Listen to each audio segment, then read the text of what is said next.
मेरा अपना फ्लेक्स अपना टशन है, ये आवाज सुन इसमें वजन है, सड़कों से गलियों तक गलियों से अस्सलाम वालेकुम, hello and welcome to our special transmission for PSL 6। जी हाँ, PSL में कल आराम का दिन था। अब तमाम टीमें जो है वो रिवाइटलाइज होकर, रिचार्ज होकर वापस मैदान में उतरेंगी और आज डबल हेडर है। आज का पहला मुकाबला होगा लाहौर कलंदर और मुल्तान सुल्तान के दरमियान और दूसरा मैच खेला जाएगा पेशावर ज़ल्मी और कोयटा ग्लैडिएटर्स के दरमियान। जो पहला मैच है इसमें दोनों टीमें completely opposite side of the spectrum. Lahore Qalandar अभी तक अपने दोनों मैच जीती है, जबकि मुल्तान सुल्तान अपना अकाउंट भी नहीं खोल पाई है। तो इस पर हम बात करेंगे। साथ साथ ऑब्वियसली क्योंकि आखिरी मैच कराची किंग का हुआ था और पहाड़ जैसा स्कोर बनाने के बाद भी हम उस मैच को बचा नहीं पाए थे, उस पर भी बात करना बहुत ज़रूरी है। मेरे साथ मौजूद हैं आर एक्सपर्ट जनाब राशिद लतीफ़ और तनवीर अहमद। अस्सलाम वालेकुम, वेलकम टू द शो। वालेकुम अस्सलाम। कैसे भाई साहब, कहाँ से शुरू करें? पहले कराची की बात कर लें, जहाँ मर्जी चले जाए। जहाँ पहले कराची की बात कर लेते हैं, फिर जितनी देर में टॉस आ जाएगा लाहौर कलंदर और मुल्तान के मैच का। कराची से व्हाट वेंट रॉन्ग? दो तीन चीजें सामने आई हैं। एक, स्कोर 20-25 रन कम था। एक, इमाद को पावर प्ले में ओवर कराना चाहिए था। ये बेसिक ओपिनियन है, आप क्या सोचते हैं? 20-25 रन नहीं, काफी कम थे।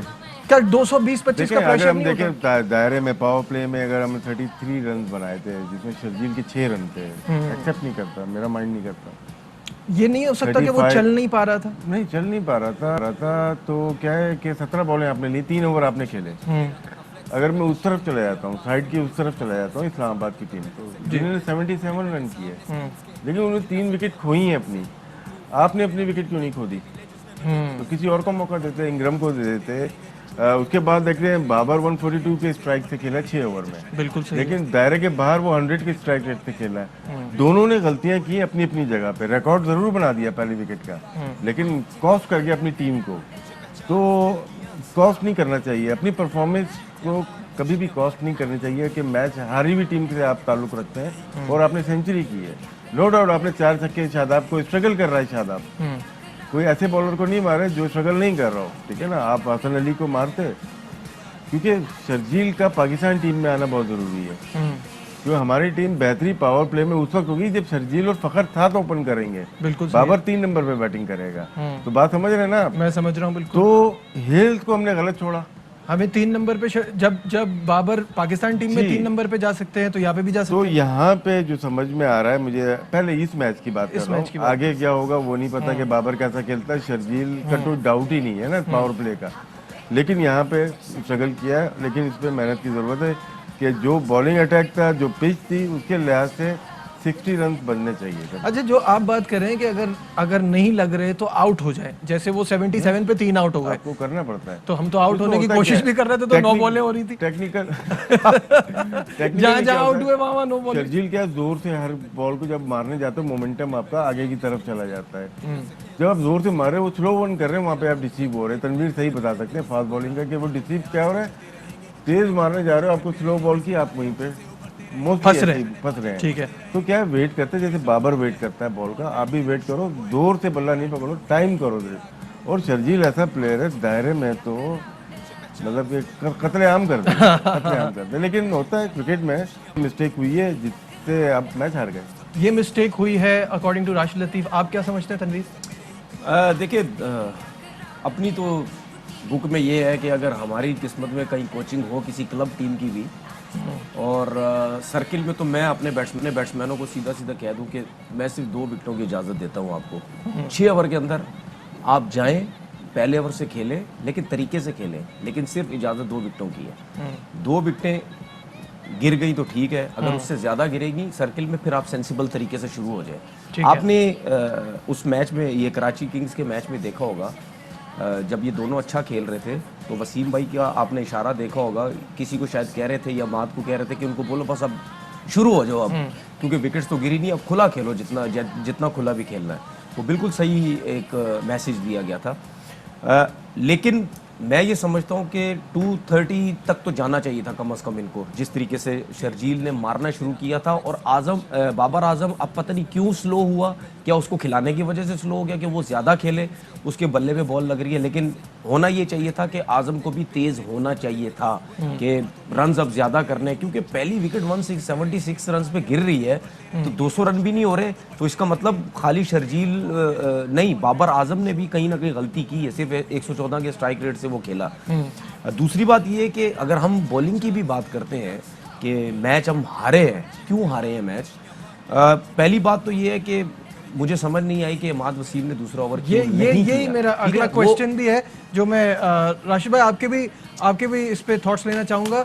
इमाद वसीम का दूसरा ओवर क्यों नहीं, क्यों देखिए सर्कल पहला में ओवर दूसरा ओवर? बिल्कुल भाई, आपने पहले ओवर में उन्होंने 8 रन दिए, 1 विकेट ली। जी। सेकंड मोहम्मद आमिर ने 6 रन दिए, ठीक है। बॉलिंग एक- चार्ट एक- भी स्क्रीन पर आ जाएगा साथ साथ राशिद भाई के एक विकेट ली। जी। आमिर यामीन तीसरा ओवर करते हैं, ठीक है, 29 रन दिए, ये कॉस्ट बिल्कुल। पड़ गई। वकास मकसूद चौथा ओवर करते हैं, मोहम्मद आमिर पांचवा ओवर 13 रन। बिल्कुल सही। वकास मकसूद फिर आते हैं, 9 रन देते हैं, 1 विकेट लेते हैं। और यहाँ पे ये देखना है कि पहले ओवर के बाद तीसरा ओवर जो आमिर यामीन ने किया है, यहाँ पे इमाद वसीम को करना खुद करना चाहिए था। 2 ओवर तो लाजमी कर रहे हैं, चाहे मार लगे इनको या ना लगे। और इस डिस्कशन को हम दोबारा कंटिन्यू करेंगे, फिलहाल बढ़ते हैं जी। टॉस जीत के बॉलिंग का फैसला किया है मुल्तान सुल्तान ने, और ये नजर आता है सब इसी तरफ जाते हैं, सब चेस करने को फैंसी कर रहे हैं। नहीं, इसमें कहीं ना कहीं तो ब्रेक आएगा ना, हो सकता है आज ही ब्रेक हो, आज ही ब्रेक हो। हो सकता है इसमें।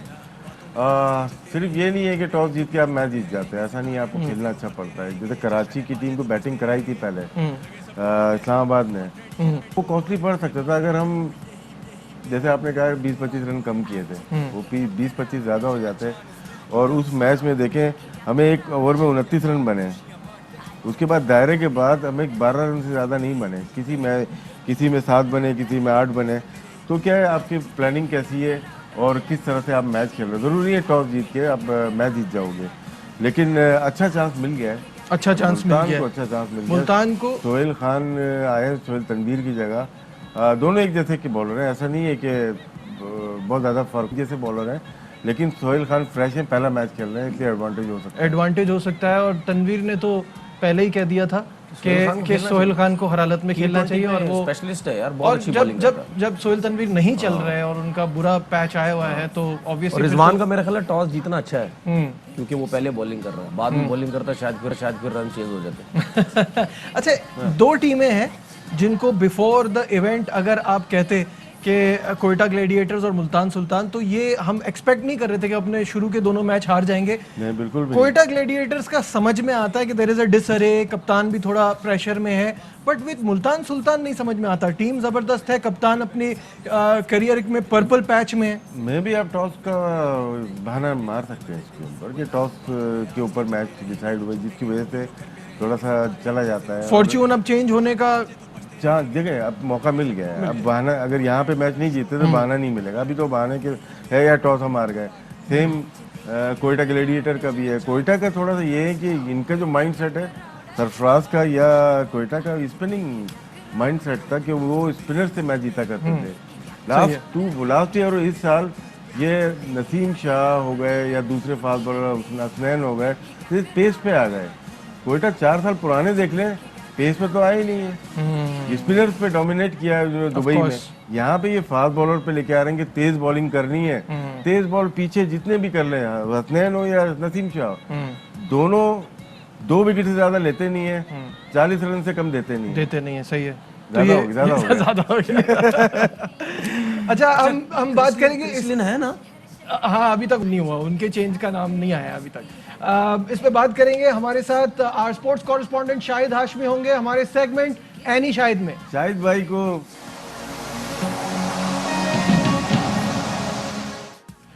शाहिद साहब, अस्सलाम वालेकुम। सबसे पहले हम सब की तरफ से आपको सालगिरह की बहुत बहुत मुबारकबाद, हैप्पी बर्थडे। सालगिरह मुबारक शाहिद भाई। बहुत बहुत शुक्रिया राशिद, तनवीर, नजीब, सबका बहुत बहुत शुक्रिया। जबरदस्त। भाई सालगिरह मुबारक। खैर मुबारक, बहुत शुक्रिया। शायद भाई कितने साल के हो गए ये तो नहीं बताएंगे। 40 साल और कुछ महीने, हैं? कुछ महीने? आज कैसे? 120 महीने। अच्छा शाहिद साहब, आज का आपकी सालगिरह का दिन है, तो कुछ मुल्तान का फॉर्च्यून चेंज कर दे। क्या कहते हैं, कैसा देखते हैं आज के इस मुकाबले को? देखिए, यकीनन कोशिश तो करेगी मुल्तान सुल्तान की टीम। जाहिर है वो भी मैच खेलने आए, पहले 2 मैच हारे हैं, आज 3रा मैच है उनका, इसके बाद 7 मैच रह जाएंगे। तो मुल्तान सुल्तान भी कोशिश करने आई, लेकिन राशिद बिल्कुल सही कह रहे हैं कि कभी ना कभी तो वो ट्रेंड चेंज होगा कि जो टीम सेकंड पहले बॉलिंग कर रही है और फिर चेज कर रही है, वो चेंज तो होगा। इसलिए भी कि लाहौर की बॉलिंग बहुत अच्छी है, मुल्तान सुल्तान को यकीनन टफ टाइम देगी। अच्छा ये बताइए, चेंजेस के हवाले से हमें बताइएगा। सोहेल खान मुल्तान सुल्तान में आए हैं और जो डेनली, इसके अलावा क्या चेंजेस हैं? देखिए ये 2 चेंज अभी तक शीट सामने नहीं आई है, जैसे ही शीट आएगी तो पता चलेगा। लेकिन जाहिर है लाहौर अब दोनों मैच जीती हुई है, तो वो यकीनन अपना कॉम्बिनेशन बरकरार रखने की कोशिश करेगी। अच्छा, लाहौर की बैटिंग, क्योंकि लाहौर पहले कर रहा है, बैटिंग की डेप्थ को कैसा देखते हैं with Hafeez in such a good form? बिल्कुल, लाहौर की भी बैटिंग डेप्थ बहुत अच्छी है, लेकिन मत भूलिए कि वो पिछले 5 सीजन में और पिछले साल भी उनके साथ प्लेऑफ में ऐसा ही हुआ कि वो एकदम से विकेटें लूज करते हैं, तो काफी विकेटें 4-5 से कम लूज नहीं करते। बड़े दिल वाले हैं लाहौर वाले, तो जब विकेटें देते हैं तो फुल्ली विकेटें देते हैं। जी हाँ, जो डेनली और सलमान अली आगा ये टीम के अंदर आए हैं। नहीं, सलमान अली आगा नहीं है, सलमान मिर्जा है। सलमान मिर्जा और जो डेनली ने इस मैच में खेलेंगे। कैसे देख रहे हैं लाहौर के स्क्वाड को? सलमान ने पहला मैच भी खेला था और दिलबर हुसैन की जगह पे खेला था, अच्छी बॉलिंग की थी उन्होंने, और वो भी उन्हीं के डेवलपमेंट प्रोग्राम का हिस्सा है, तो अच्छे बॉलर हैं। अगर टॉप ऑफ द ऑर्डर वो विकेटें लेंगे तो फिर यकीनन लाहौर को कामयाबी मिल सकती है। और जो डेनली ज़ाहिर एस्टैब्लिश प्लेयर है, पहले हमारे साथ कराची किंग्स से थे, इंग्लैंड से भी खेलते रहे हैं, वो भी बड़े अच्छे एस्टैब्लिश प्लेयर हैं। और सबसे अच्छी बात उनकी है कि वो एशिया में भी अच्छा स्कोर करते हैं, यहाँ की स्लो और लो विकेटों पे वो नाकाम नहीं होते ज़्यादा। अच्छा, मुझे एक बात समझ नहीं आ रही कि इतना कंसिस्टेंट ट्राई कर रहे हैं क्रिस लिन को मुल्तान सुल्तान और वो नहीं चल पा रहे हैं, तो कोई खास वजह है? दोनों मैचों में 1-1 रन करके आउट हो गए, इतना ज्यादा कोई एक्स्ट्राऑर्डिनरी बिग बैश का सीजन भी नहीं था। क्रिस लिन इंजरीज से बड़ा परेशान रहे, रिकंस्ट्रक्शन हुई है उनके कंधे की, कंधा काफी उनका इंजर्ड हुआ है, लेकिन इम्पैक्ट प्लेयर हैं। एक मैच में चल गए तो 100 से 80 से कम बात नहीं करेंगे। ठीक है, बहुत बहुत शुक्रिया। शाहिद हाशमी साहब हमारे साथ थे in our segment. Any Shahid, और आप जैसे कि जानते हैं कि ये बड़ा ज़बरदस्त मुकाबला है और बहुत इंपॉर्टेंट है मुल्तान सुल्तान के लिए कि वो अपना अकाउंट खोले। हेड टू हेड पर नज़र डालते हैं और देखते हैं कि दोनों टीमों की परफॉर्मेंस कैसी रही है। अगर हेड टू हेड देखा जाए,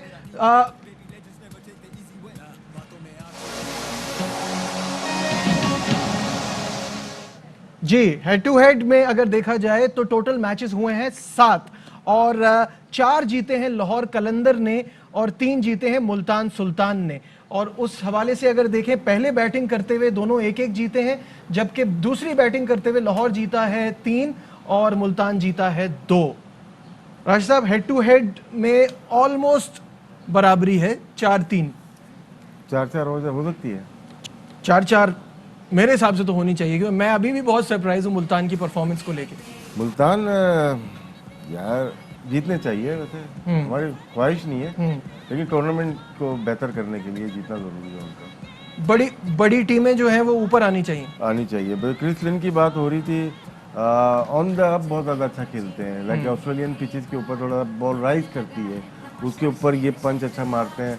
यहाँ पे लो बाउंस है, इनको हाइट ज़्यादा है, इनको निकल के मारना पड़ रहा है।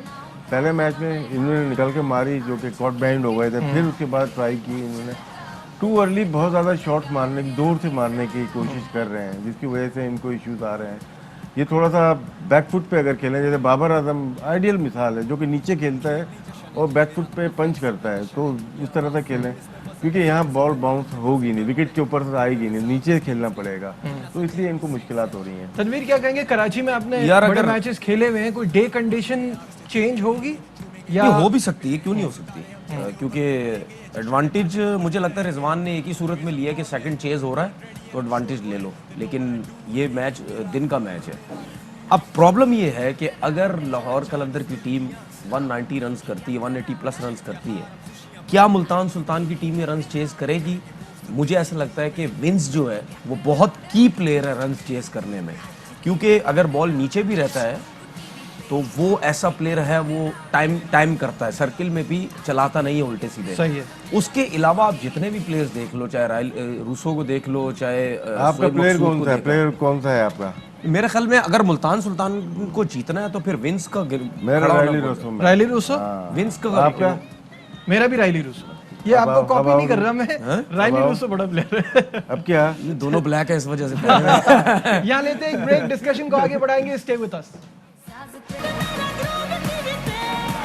ग्रूव मेरा हो, देखेगा क्राउड, जीत या हार हम खुशियां बांटते आज देखेगा क्राउड।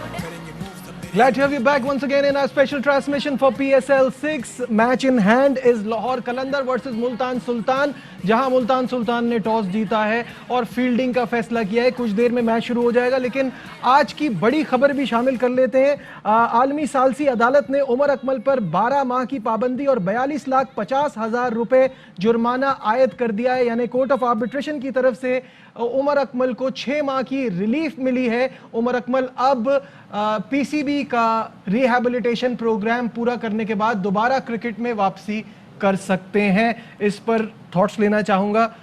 राशिद भाई, क्या कहते हैं उमर अकमल के साथ जो हुआ और उसके बाद ये कोर्ट ऑफ आर्बिट्रेशन ने जो फैसला दिया है? क्या कोई इतना फर्क पड़ा नहीं है, क्योंकि 12 महीने की इन्होंने अभी पाबंदी जो कि अप्रैल में खत्म हो जाएगी। उनकी पाबंदी अब खत्म हो चुकी है, क्योंकि 20 फरवरी में को लगी थी। अप्रैल 3 साल की पाबंदी पीसीबी ने लगाई थी ना, अप्रैल में लगाई थी, तो वहां से काउंट होगा।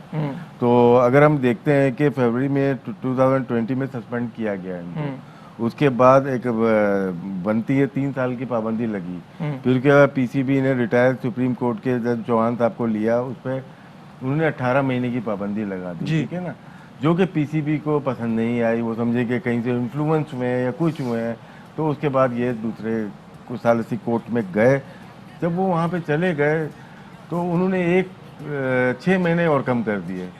लेकिन अगर मैं आज से काउंट करता हूँ और जो फर्स्ट क्लास सीजन स्टार्ट हो रहा है वो अक्टूबर में हो रहा है, तो 6 महीने हो गए, 18 महीने तो पूरे हो गए जी। लेकिन ये जो 42 लाख का झटका जो उमर अकमल को लगा है ना, ये पीसीबी ने ठीक ठाक लगवा दिया इनका। अच्छा, क्योंकि ये तो बैठे बैठे आप दे रहे हो ना, और फिर उसके बाद कोर्ट में जो केस किया दोनों 50% शेयर करेंगे पीसीबी और ये, तो बेचारों को 1 करोड़ तो वैसे ही पड़ के घर पे बैठ गई।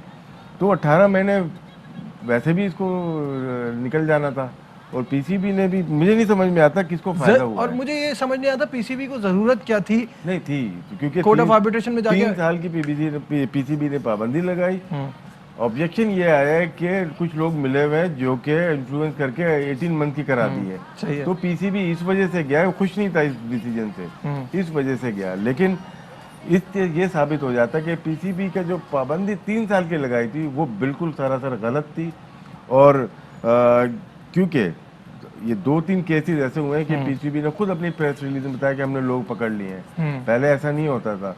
तो ये डाउट है मुझे, मैं कह नहीं सकता, वसूख से नहीं कह सकता, ये प्री प्लान पकड़वाना होता है इसको। ठीक है, कुछ कहना चाहेंगे उमर अकमल के उसमें? यार मुझे ऐसे कुछ फैसले लगते हैं कुछ प्लेयर्स के अगेंस्ट पीसीबी के, कि जहाँ जिन प्लेयर्स को फेवर देनी है वहाँ पे वो फेवर देते, बहुत कम टाइम की सजा देते। उमर अकमल की सजा से मुझे ये लगता है जो 3 साल की लगाई, कि इसकी अब जो क्रिकेट है जो ये कर चुका है पास में, इसको वापस ना आने दो किसी तरीके से क्रिकेट। ठीक है। और जब उसने अब उसके जो अपना फैसला आया तो उस पे फिर पीसीबी सही है, गुस्सा आया, सही वो है, फिर अगेंस्ट ठीक है। फिलहाल हमारी ट्रांसमिशन नहीं, आपसे मुलाकात होगी 5 बजे दूसरे मैच से पहले। दीजिए अपने मेजबान नजीबुल हसनैन को इजाजत, अपना बहुत ख्याल रखिए, अल्लाह हाफिज। Fly with PIA and save gold. Register now. Scan QR code and register yourself to get gold and loyalty benefits. Powered by ARY Sahulat Wallet.